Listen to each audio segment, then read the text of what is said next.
It's been a pretty busy 6 months for me, so apologies if I run through this presentation quite quickly. My research topic is how digital innovation can provide new opportunities for the artistic presentation of the life model. My research so far has concentrated on discovering accessible technology for the lay artist that allows life drawing to go beyond the traditional canvas to voice, touch, interaction and 3D.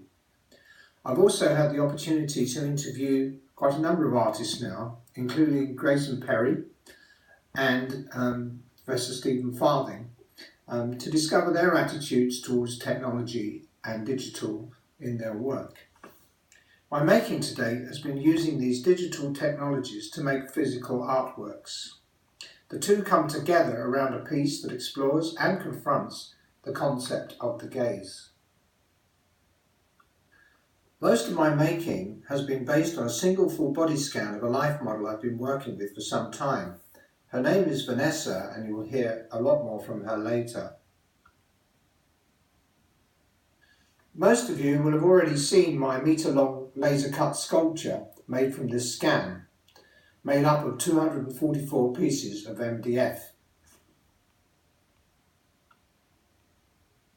Walking through a store, I spotted an Alessi steel dish, and this gave me the idea of morphing the 3D scan to get special effects, as you can see here.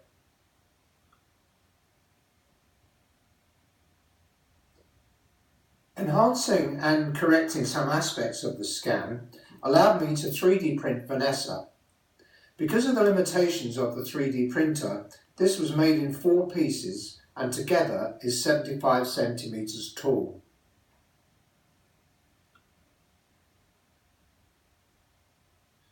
I was then able to use the same 3D files imported into Photoshop to make some large format digital prints, as you can see here. Before assembling the sculpture, I decided to make a bronze casting. I did not realise how many steps and how much time this would take, so this is still a work in progress. Most galleries or museums I've been to say don't touch. This message is engraved in the marble pillars of the Royal Academy and in the floor of the Whitechapel Gallery. I was even told off for touching the artwork at the South Kiosk Gallery, if you remember. So how are the blind ever going to experience, say, Rodin's sculptures at the V&A? I've set out to make an artwork that you are expressly asked to touch. This is my proof of concept, which some of you may have seen, touched, and heard. Can't you see I'm thinking? I'm not just a pretty face for you to touch and expect me not to react. As well as considering the artworks that I've shown you in their own right, I'd be interested in your opinion on this proposed exhibit, which uses them. It's called Giving the Model a Voice, Confronting the Gaze. I started modelling because I was stressed that I didn't know when I was going to be able to dance again. And I thought this is something that I could do. and I thought the fact of being nude or does not seem, it's not a scary thing for me. And the context is very clear.